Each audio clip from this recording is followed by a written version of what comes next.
Comece o dia bem informado com a equipe de jornalismo da Verde Vale FM. No ar, Jornal Verde Vale.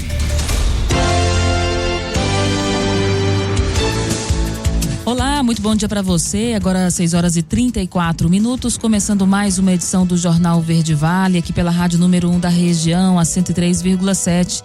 Agora você confere os destaques das últimas 24 horas. Jornal Verde Vale. Mega Sena acumula mais uma vez e prêmio vai a 170 milhões de reais. Inscrições para o programa Mais Médicos vão até sábado. Grupo preso por falsos financiamentos tinha anotações sobre como praticar golpes. Lotes de 4 marcas de cafés goianos são considerados impróprios para o consumo, é o que diz o Ministério da Agricultura.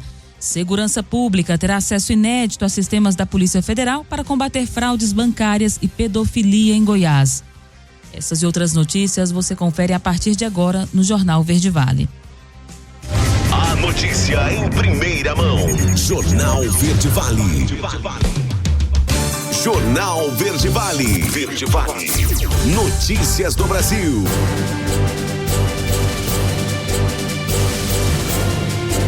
Agora 6h35, seja bem-vindo ao Jornal Verde Vale dessa quarta-feira, dia 3 de julho de 2024.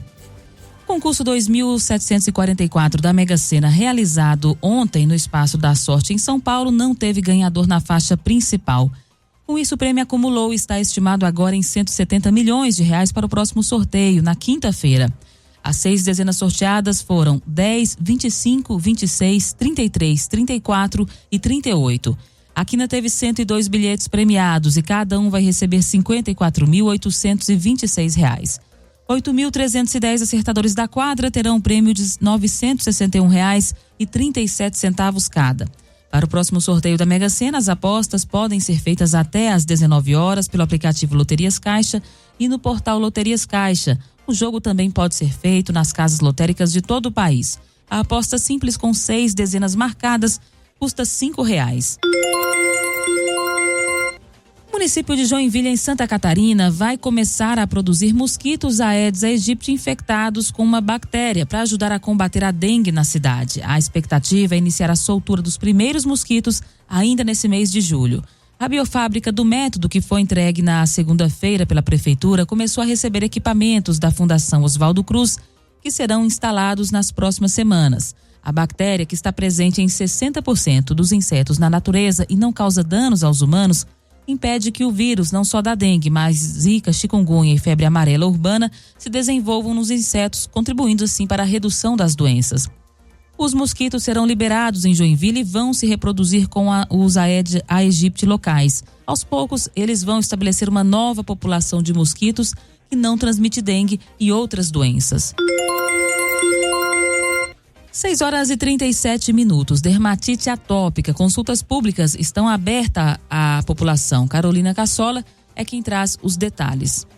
Dermatite atópica é uma doença inflamatória crônica e recorrente da pele que se caracteriza por lesões vermelhas, pele seca e intensa coceira. Ela pode afetar qualquer área do corpo, mas em geral acomete frequentemente as grandes dobras, como porção anterior dos cotovelos, região atrás dos joelhos e o pescoço. A doença acomete até 7% dos adultos e de 15% a 20% das crianças, com grandes impactos na qualidade de vida. Um levantamento recente do Instituto Lumine sobre a doença mostra que cerca de 60% das crianças que vivem com dermatite atópica têm problemas com o sono e 35% já sofreram discriminação por conta das lesões de pele. Quem explica sobre esses impactos é o médico imunodermatologista Wagner Galvão. Que além das lesões em áreas aparentes, existe um comportamento da coçadura que ele pode estigmatizar e isso vai causando um impacto cumulativo na vida desse paciente e muitas vezes ele tem o sono prejudicado pelo prurido, que tipicamente é pior à noite, e às vezes de manhã não é que ele não tem atenção, ele não tem déficit de atenção, simplesmente ele não dormiu, ele está com sono. e isso vai se acumulando ao longo da vida do paciente. Ainda segundo o estudo, 21 dias é a quantidade de dias que os adultos faltam ao trabalho todos os anos durante as crises. Já crianças e adolescentes perdem, em média, 26 dias escolares. Estão abertas 2 consultas públicas para avaliar a inclusão de novos tratamentos no SUS, uma para adultos e outra para adolescentes. Essa consulta pública ela é muito oportuna, porque ela remedia uma necessidade não atendida de uma doença que a gente convive muito, que tem um grande impacto na qualidade da vida dos pacientes. Peço para as pessoas contribuírem e analisarem a importância desta doença e da gente tratar essa doença com mais ferramentas para minimizar esses problemas. Uma consulta pública é uma oportunidade de participar das decisões de saúde do país. Essa ferramenta, além de muito importante, também é um direito seu. Para participar, faça um cadastro no site gov.br, acesse a plataforma Participa Mais Brasil e busque pelas consultas de números 37 e 38. Sua opinião pode fazer a diferença para milhares de pessoas que vivem com dermatite atópica. Agência Rádio Web, produção e reportagem, Carolina Cassola. Jornal Verde Vale. Notícias de Goiás. 6h40. E 4 marcas de cafés goianos foram consideradas impróprias para consumo. O Ministério da Agricultura e Pecuária divulgou uma lista com nomes e apontou a presença de impurezas acima do limite legal e matérias estranhas. Entre as marcas citadas estão Café do Povo, Sultão, Aladim e Bule Nobre. A reportagem entrou em contato com o Ministério da Agricultura para saber a especificação do que foi encontrado em cada marca. No entanto, não houve retorno até a última atualização. Uma portaria da pasta define que impurezas são elementos como cascas, paus e outros detritos provenientes do próprio cafeeiro. Já matérias estranhas podem ser grãos ou sementes de outras espécies vegetais, areia, pedras, torrões, além de outras sujeiras. Uma organização voltada ao narcotráfico ligada ao primeiro comando da capital foi alvo de operação da Polícia Federal nesta terça-feira, suspeita de movimentar 5,5 bilhões de reais com o tráfico internacional de drogas. Batizada de Terra Fértil, a ação ocorre simultaneamente em Goiás, Minas Gerais, Paraná, São Paulo, Rio de Janeiro, Santa Catarina e Bahia, a fim de descapitalizar os criminosos. Cerca de 280 policiais federais cumprem 9 mandados de prisão preventiva e 80 mandados de busca e apreensão, além de outras medidas cautelares, como sequestro de bens e bloqueio de contas, expedidos pela 3ª Vara Federal Criminal da comarca de Belo Horizonte. As investigações revelaram uma complexa engrenagem montada pelo grupo criminoso e a grande quantidade de indivíduos interconectados, sendo que alguns são membros do PCC. Mulheres em situação de violência doméstica são convocadas para a entrega de documentos do aluguel social. Os detalhes dessa entrega com Natália Carvalho.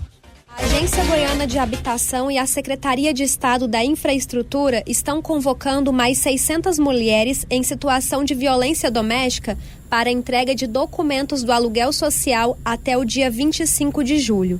As mulheres moram em 84 municípios goianos. Entre os documentos que devem ser entregues está o boletim de ocorrência, sentença condenatória da ação penal e relatório elaborado por assistente social, ou então medida protetiva emitida por autoridade judicial. A documentação deve ser anexada por meio do site www.goias.gov.br/GEAB até o dia 25 de julho. O edital para esse público específico permite que o beneficiário viva em outro município diferente daquele para o qual está inscrevendo. Essa foi uma evolução da legislação, por entender que as mulheres em situação de violência têm necessidades diferenciadas. O edital exclusivo para mulheres em situação de violência é mais uma ação do governo de Goiás de combate à violência doméstica e proteção da mulher e seus filhos. De Goiânia, Natália Carvalho, da agência Cora de Notícias. Jornal Verde Vale. Esportes. 6h43. E um dia de pouca inspiração, o Brasil apenas empatou em 1-1 com a Colômbia nesta terça-feira em Santa Marta, na Califórnia, e terminou a primeira fase da Copa América em segundo lugar no grupo D. Os colombianos, com 2 vitórias e o empate, ficaram com a primeira colocação. Rafinha, de falta, marcou para a seleção, enquanto Munhoz descontou, ambos no primeiro tempo. O Brasil agora vai enfrentar o Uruguai nas quartas de final. E a Costa Rica venceu o Paraguai por 2-1 ontem nos Estados Unidos, na despedida de ambas as seleções da Copa América. As duas estavam no grupo D, mesma chave do Brasil, e estão eliminadas do torneio. A Costa Rica, que empatou com o Brasil na estreia, terminou com 4 pontos em terceiro lugar. Ficou apenas 1 ponto atrás da seleção, que se classificou em segundo. A Colômbia foi a líder com 7 pontos. O Paraguai perdeu todos os jogos. A Costa Rica, para avançar, precisava vencer e torcer para o Brasil perder da Colômbia. Além disso, teria de tirar uma diferença de 6 gols de saldo. Começou o jogo de forma avassaladora e fez 2 gols em apenas 6 minutos. O Paraguai reagiu no início da segunda etapa com o golaço de Ramon Souza. Jornal Verde Vale. Agronegócios. E a safra do milho de Mato Grosso da temporada foi estimada ontem com uma alta de 3,18% ante a estimativa de junho, mas ainda uma queda de 9,90% em relação ao ciclo passado, isso de acordo com o novo levantamento mensal do IMEA. A revisão na projeção, baseada em produtividades maiores que o esperado, acontece em um momento em que a colheita do milho de Mato Grosso está avançada. A área colhida do milho em Mato Grosso, maior produtor agrícola do Brasil, atingiu 62,40% da área cultivada no estado, foi o que informou o IMEA. A notícia em primeira mão. Jornal Verde Vale. Agora, Jornal Verde Vale. Verde Vale. Notícias do Brasil. 6h58, já de volta com o segundo bloco do Jornal Verde Vale. E abertas nesta terça-feira, as inscrições para o novo edital do programa Mais Médicos vão até às 18 horas do sábado. Estão previstas 3.184 vagas em mais de 1.500 cidades brasileiras. Não há cobrança de taxa. Pela primeira vez, o governo vai disponibilizar vagas no regime de cotas para pessoas com deficiência e grupos étnicos raciais, como negros, quilombolas e indígenas. O cálculo do Ministério da Saúde é que o programa beneficie mais de 10.600.000 pessoas com prestação de serviços na rede pública. Segundo o Ministério, os médicos serão alocados em regiões prioritárias e de mais vulnerabilidade social.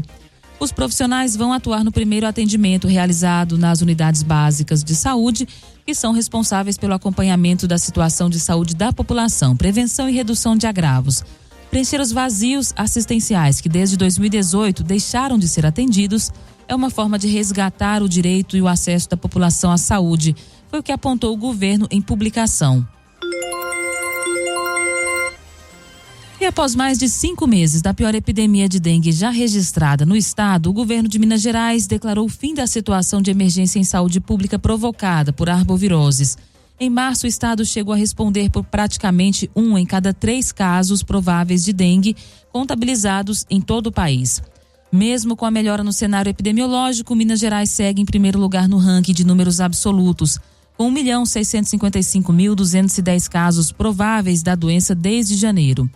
O estado registra ainda o segundo maior coeficiente de incidência do país, 8.059 casos para cada 100.000 habitantes, atrás apenas do Distrito Federal, com um índice de 9.628 casos. De acordo com o painel de monitoramento de arboviroses, Minas Gerais já confirmou 753 mortes por dengue neste ano. Há ainda 735 óbitos em investigação para a doença.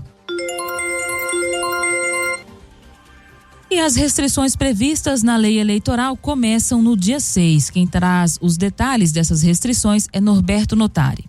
Começam neste mês algumas das restrições previstas no calendário eleitoral para impedir eventuais favorecimentos de políticos no pleito que acontece em outubro. A partir do dia 6, os agentes públicos não podem nomear, contratar e demitir por justa causa os servidores. Como detalha o professor de Direito especialista em legislação eleitoral, Alberto Rolo. Isso não vale para os cargos comissionados, cargos em comissão, a lei expressa. Então, quem for cargo em comissão pode ser demitido sim, não tem problema nenhum. Agora, qual é o impacto que isso causa para as prefeituras? Nas prefeituras pequenas, o impacto também é pequeno, porque além do número de funcionários ser menor, Os prefeitos já sabem, né, do calendário eleitoral, então já fizeram a sua programação. Se tiveram que fazer mexer em alguma coisa, fazer alguma alteração, isso já foi feito antes desse prazo de 6 de julho. Os agentes também estão proibidos de fazer transferência voluntária de recursos do governo federal aos estados e municípios. O dinheiro só pode ser enviado para obras que já estão em andamento ou para atender situações de calamidade pública. A lei também proíbe a autorização de publicidade institucional e de programas de governo. Segundo Alberto Rolo, especialista em direito eleitoral, os políticos atuais têm buscado respeitar mais a lei eleitoral. Já foi mais comum alguns políticos tentarem burlar essa vedação que existe também agora de comparecimento em inaugurações de obras públicas. Alguns políticos não compareciam no palanque, mas estavam ali do lado, não faziam discurso, mas cumprimentavam as pessoas, e a Justiça Eleitoral sempre esteve atenta, muito atenta a isso, e a pena, a sanção é grave, é pesada, inclusive com cassação do registro, se for o caso. Tem sido tendência diminuir essa tentativa aí de burlar a lei. A partir do dia 20 de julho, os partidos políticos e as federações poderão escolher os candidatos para cargos de prefeito, vice-prefeito e vereador. O prazo para a realização das convenções termina no dia 5 de agosto. Agência Rádio Web, produção e reportagem, Norberto Notari. Jornal Verde Vale. Notícias de Goiás. 7h02. Estão abertas as inscrições para o concurso público do Ministério Público do Estado de Goiás, com 2 vagas de secretário auxiliar, das quais uma reservada a pessoas com deficiência. Os contratados vão atuar na comarca de Itaberaí. Opção para quem possui ensino fundamental, o cargo oferece um salário de R$ 3.910, além de auxílio alimentação, transporte e creche. A jornada de trabalho é de 40 horas semanais. Será possível se inscrever até o dia 30 de julho. Para concorrer, os interessados devem preencher um formulário disponível no site www.mpgo.mp.br. A taxa de inscrição custa R$ 62,02. E na última quinta-feira, um grupo de 9 pessoas foi preso, suspeito de integrar um esquema de falsas vendas de motos por meio de financiamentos inexistentes. Ontem, a Polícia Civil explicou que a quadrilha agia como uma escola de fraudes, com métodos documentados sobre como deveria ser o atendimento às vítimas para enganá-las. Os vendedores da empresa mantinham anúncios em plataformas de marketplace, oferecendo veículos com preços atrativos. No entanto, os bens eram fictícios. Durante as investigações conduzidas pela polícia, o delegado Daniel José de Oliveira relatou ter descoberto uma verdadeira escola de fraudes por causa da maneira organizada com que a quadrilha conduzia o esquema. Os atendentes recebiam treinamento para enganar as vítimas, além de monitorá-las. Cadernos apreendidos revelaram que o grupo registrava se a vítima poderia representar algum problema, como contratar um advogado ou acionar a polícia. Para evitar suspeitas, os criminosos alteravam o nome e o endereço da empresa constantemente. E o governo de Goiás terá acesso a sistemas de informações da Polícia Federal. Nenhum outro estado do país tem esse tipo de parceria com a Polícia Federal. A reportagem você confere com Marcelo Tavares. O governo de Goiás e a Polícia Federal fecharam acordo. A partir de agora, serão compartilhadas informações de 2 sistemas. O Tentáculos, que é focado no combate a fraudes bancárias, e o Rapina, que distribui informações para o combate ao abuso sexual infantil por meio da internet. Com o acordo, as forças de segurança federal e estadual podem desenvolver projetos e ações de interesse comum, oferecer treinamento de recursos humanos, além de desenvolver e compartilhar tecnologias, informações e recursos de informática. A superintendente da Polícia Federal em Goiás, Marcela Rodrigues, ressalta que é a primeira vez que a Polícia Federal vai compartilhar informações com uma unidade federativa. É a primeira vez que a Polícia Federal cede a uma força policial estadual 2 bancos de dados que abrangem uma repercussão e amplitude não só local como internacional. É o sistema Rapina e o Tentáculos, um vinculado a fraudes bancárias e outro relacionado ao abuso sexual infantil por meio cibernético. Então nós estamos concretizando com esse acordo de cooperação, o que já está sendo realizado no estado de Goiás. Essa integração que agora, nesse momento, deixa de ser somente no âmbito físico, quanto também para a criminalidade que está sendo praticada no âmbito virtual. O governador Ronaldo Caiado ressalta a importância da parceria com a Polícia Federal. Esse é um marco histórico. Aquilo que a superintendente, doutora Marcela, aqui colocou, é o nível de confiança, é o nível de parceria que chegamos hoje entre as nossas forças de segurança e a Polícia Federal.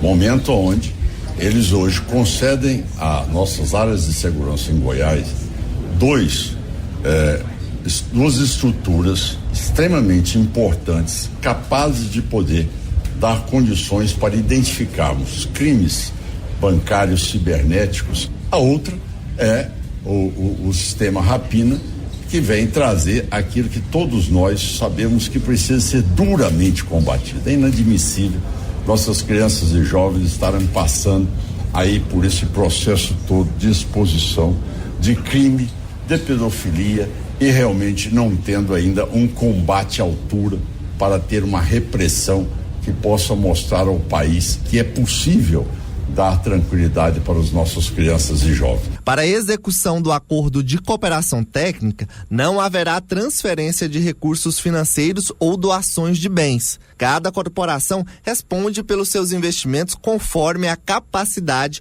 orçamentária. De Goiânia, Marcelo Tavares para a Agência Cora de Notícias. Jornal Verde Vale. Esportes.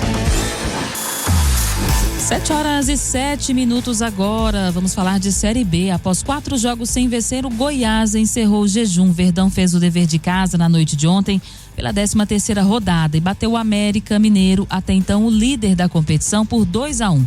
O Wellington e Marcão, ambos no segundo tempo, fizeram os gols esmeraldinos no estádio da Serrinha, em Goiânia. Juninho descontou no fim, mas não evitou a derrota do Coelho, que já não ganha há 3 partidas. O Goiás vai a 21 pontos e pula para 5º lugar. E o América Mineiro estacionou nos 22 e caiu para 3º. Os dois clubes voltam a campo já no sábado, às 11 da manhã. O Coelho enfrenta o Operário no Independência e o Verdão pega a Chapecoense às 17 horas na Serrinha. E Novo Horizontino e Mirassol ficaram no empate por 1-1 no estádio Jorjão, em Novo Horizonte, na noite dessa segunda-feira. Aliás, dessa terça-feira. A partida marcou o encerramento da 13ª rodada da Série B. Os donos da casa abriram o placar com Fabrício Daniel, que teve um segundo gol anulado após o VAR entrar em ação. Enquanto o Della Torre deixou tudo igual para os visitantes, ainda na primeira etapa. Essa é a segunda vez que as equipes se enfrentam na temporada e o resultado se repetiu. Com isso, ambas seguem empatadas em pontuação e muito próximas no meio da tabela da competição. Jornal Verde Vale. Agronegócios. 7h09. O ministro da Agricultura e Pecuária, Carlos Fávaro, adiantou que recursos totais para o Plano Safra 24-25 serão em torno de 475 bilhões de reais. No entanto, o atraso para a divulgação dos montantes ainda gera insatisfação de entidades do agronegócio. O recém-possado presidente da Associação dos Produtores de Soja de Goiás, Clodoaldo Calegari, por exemplo, disse que a partir do anúncio marcado para esta quarta-feira, haja mais agilidade no repasse de verbas ao produtor. O presidente da entidade também ressalta a importância do seguro rural, visto que na última safra o centro-oeste do Brasil e principalmente o sul foram severamente afetados pelas condições climáticas extremas. Segundo Calegari, além da chegada dos recursos do Plano Safra, o setor precisa de agilidade no repasse, no acolhimento das propostas e que seja mais fácil ao produtor conseguir acessar esse recurso. Jornal Verde Vale. Verde Vale. Notícias do Brasil. Agora, 7h10. O Brasil reduziu em quase 8% o número de acidentes fatais com rede elétrica em 2023, se comparado com o ano anterior. No ano passado foram 250, enquanto que no ano anterior chegaram a 270 acidentes. Ainda assim, o setor teve um aumento de 26 casos no número total em 2023. O ano fechou com 782 registros, que além de incidentes fatais, incluem lesões graves e leves. Os dados foram apresentados ontem pelo presidente da Associação Brasileira de Distribuidores de Energia Elétrica. Conforme o levantamento, a maior parte dos acidentes está relacionada à construção ou à manutenção predial, cabo energizado no solo, serviços realizados na rede, ligação elétrica clandestina, furto de condutor ou equipamento de energia e incidentes com equipamentos e máquinas agrícolas. 7h11. Wellington Dias discute a reconstrução do Rio Grande do Sul com prefeitos. Quem traz os detalhes é Thaísa Dias. A construção dos municípios do Rio Grande do Sul afetados pelas enchentes deve alinhar as dimensões econômica e social. É o que defendeu o ministro do Desenvolvimento e Assistência Social, Família e Combate à Fome, Wellington Dias, durante a Marcha a Brasília pela reconstrução dos municípios do Rio Grande do Sul. Segundo ele, é preciso também integrar esforços. Mas é preciso que tenhamos todos aqui uma capacidade de atuarmos juntos. Ou seja, se não houvesse a integração município, estado, governo federal, incluindo o setor privado, será mais difícil. A Marcha a Brasília pela reconstrução dos municípios do Rio Grande do Sul foi convocada pela Confederação Nacional de Municípios, a CNM, e pela Federação das Associações de Municípios do Rio Grande do Sul, a FAMURS, e busca elaborar um plano para reerguer as cidades depois da catástrofe climática que assolou o estado. Ao longo do encontro, o ministro Wellington Dias também destacou as ações do governo federal desde as primeiras horas das enchentes, que completam 2 meses. A gente trabalhou nesse primeiro momento. A gente faz uma linha mais direta com as pessoas, a antecipação da Bolsa Família, a do BPC, que inclusive permite um extra para esse período, e também para garantir as condições de complemento em alimentação, tanto através dos abrigos como através das cozinhas solidárias, restaurantes populares aonde tem. O MDS também repassou recursos aos municípios do Rio Grande do Sul para o auxílio aos desabrigados. O valor transferido é de mais de 28.800.000 reais para 97 municípios gaúchos, em benefício de mais de 154 mil pessoas. Reportagem Thaísa Dias. 7h13. Vamos para o último intervalo do Jornal Verde Vale e na volta você confere que o estado assina um protocolo de intenções para o retorno da MotoGP para Goiânia. Não saia daí, eu volto logo após o intervalo comercial. Jornal Verde Vale. Jornal Verde Vale. Verde Vale. Notícias do Brasil. 7h22, já de volta com o terceiro e último bloco do Jornal Verde Vale. A Organização Mundial da Saúde publicou ontem um conjunto de intervenções contra o tabagismo, incluindo o apoio comportamental a ser oferecido por profissionais da saúde, intervenções digitais e tratamentos farmacológicos. Essa é a primeira vez que a entidade apresenta diretrizes para o tratamento contra o tabagismo. A proposta, segundo a Organização Mundial da Saúde, é ajudar mais de 750 milhões de usuários de tabaco que desejam abandonar o consumo de diversos derivados do tabaco, incluindo os tradicionais cigarros, narguilés, produtos de tabaco sem combustão, charutos, tabacos de enrolar e produtos de tabaco aquecido. E o Ministério da Integração e Desenvolvimento Regional divulgou que 268.878 famílias de desabrigados do Rio Grande do Sul estão habilitadas para receberem o auxílio reconstrução, que é de R$ 5.100. O valor único vai ajudar moradores de áreas atingidas por chuvas volumosas e enchentes entre abril e maio desse ano, no estado, no enfrentamento à situação de calamidade. A partir da habilitação, o responsável pela família deve confirmar os dados cadastrados pela Prefeitura no site do Programa do Governo Federal. Até essa segunda-feira, 256 mil famílias já tinham validado o registro. O ministro-chefe da Secretaria Extraordinária de Apoio à Reconstrução do Rio Grande do Sul, Paulo Pimenta, comemorou na rede social X a marca de mais de 250 mil famílias que podem receber o apoio financeiro. Ao todo, as prefeituras gaúchas cadastraram 597 mil famílias. Desse montante, 253 mil ainda estão em análise. De acordo com o Ministério da Integração e Desenvolvimento Regional, esses cadastros apresentam algum problema no registro, que pode ser no CPF, endereço informado, ou porque ainda demandam de uma verificação em campo. 7h24. O presidente Lula acusa especulação contra o real e dólar fecha com uma nova alta. Os detalhes com Alain Barbosa.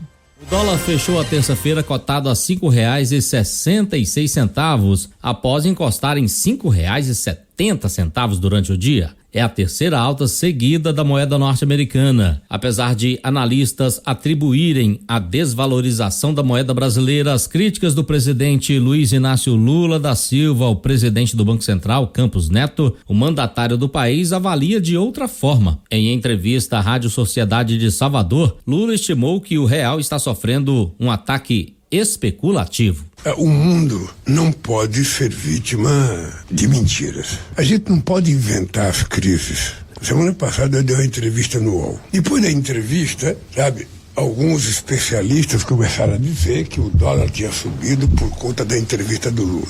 E nós fomos descobrir que o dólar tinha subido 15 minutos antes da minha entrevista. Obviamente que me preocupa essa subida do dólar, é uma especulação, há um jogo de interesse especulativo contra o real nesse país. E eu tenho conversado com as pessoas do que a gente vai fazer para tomar. Eu estou voltando quarta-feira, vou ter uma reunião, porque não é normal o que está acontecendo. E eu acho que a minha visão sobre o Banco Central não é uma visão teórica, é uma visão de um presidente que já foi presidente, que teve o Banco Central sob o meu domínio durante 8 anos e com total autonomia. Pela manhã, o ministro da Fazenda, Fernando Haddad, negou que o governo trabalhe com a possibilidade de reduzir o imposto sobre operações financeiras, IOF, para conter a alta do dólar. Para Haddad, o que o governo precisa é se comunicar melhor para acalmar o mercado. Aqui na Fazenda, nós estamos trabalhando uma agenda eminentemente fiscal com o presidente, para apresentar para ele propostas para cumprimento do arcabouço 24, 25 e 26. Eu acredito que é a melhor a fazer é acertar a comunicação, tanto em relação à autonomia do Banco Central, como o presidente fez hoje de manhã, quanto em relação ao arcabouço fiscal. Não vejo nada fora disso, autonomia do Banco Central e rigidez do arcabouço fiscal. É isso que vai tranquilizar as pessoas. Fernando Haddad, a ministra do Planejamento, Orçamento e Gestão, Simone Tebet, vão se reunir com o presidente Lula nesta quarta-feira. Na pauta do encontro, as possibilidades de cortes para reduzir gastos e ajustar as contas públicas às metas estabelecidas no arcabouço fiscal. Agência Rádio Web, produção e reportagem, Alain Barbosa. Jornal Verde Vale. Notícias de Goiás.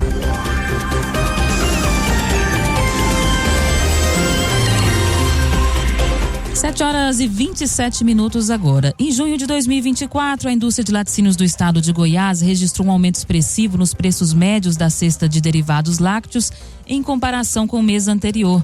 A análise divulgada pela Câmara Técnica de Conciliação da Cadeia Láctea de Goiás revelou uma tendência de alta em todos os produtos lácteos.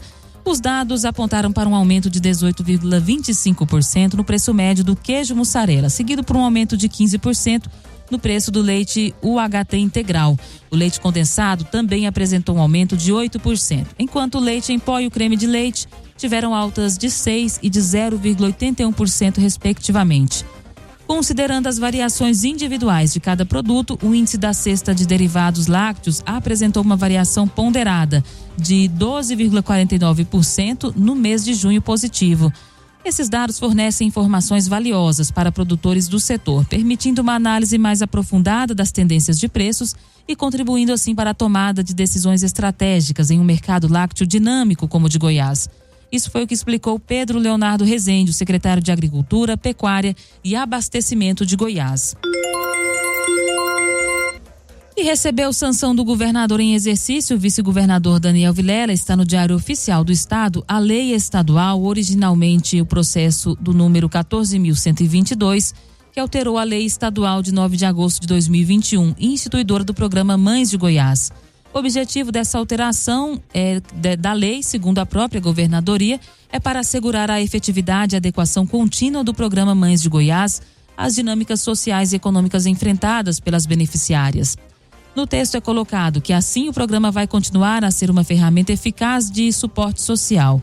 Advertiu-se também que em 2024, muitas beneficiárias, se não houver a modificação pretendida, correm o risco de perder o auxílio previsto na lei, devido ao limite temporal do artigo 6º da norma.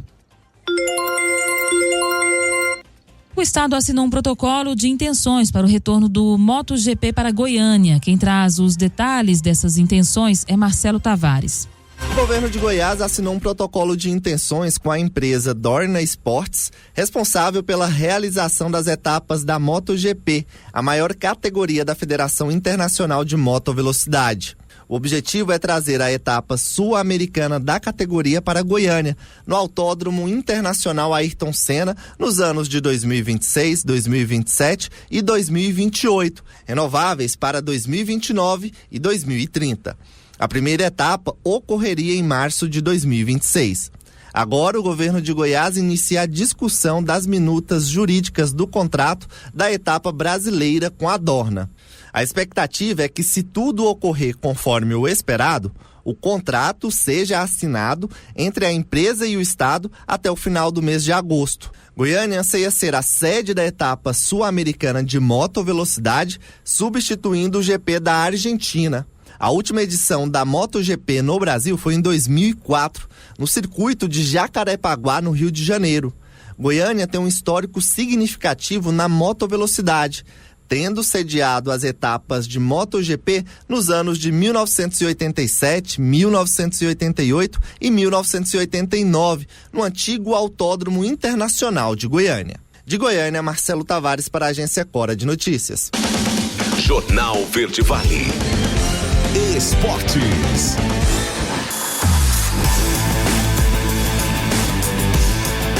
Sete horas e 31 minutos. Em jogo dramático, Portugal se classificou nos pênaltis para as quartas de final da Euro 2024. Após o empate em 0-0, a seleção portuguesa bateu a Eslovênia nos pênaltis com o brilho do goleiro Diego Costa, que defendeu as 3 primeiras cobranças adversárias e deu assim a vitória a Portugal.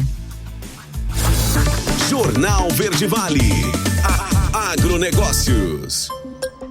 7 horas e 32 minutos. A Agência Goiana de Defesa Agropecuária realiza medidas previstas na Portaria Federal de número 317 do Ministério da Agricultura e Pecuária para a contenção do HLB após a identificação da doença em 2 patamares, nos municípios de Campo Limpo de Goiás e Quirinópolis. A confirmação foi declarada na última sexta-feira pelo Laboratório Federal de Defesa Agropecuária do MAPA, depois de análise realizada junto a material suspeito coletado por fiscais estaduais agropecuários da Agrodefesa nos municípios. Órgão do governo de Goiás, a Agrodefesa é responsável pela defesa sanitária e vegetal no estado e faz anualmente levantamento fitossanitário de pragas quarentenárias nas áreas comerciais de citros. O HLB ou greening é considerada a pior doença dos citros por não possuir tratamento e por se propagar em alta velocidade. A doença foi detectada no Brasil a partir de 2004 e tem causado grandes perdas em estados como São Paulo, Minas Gerais e Paraná.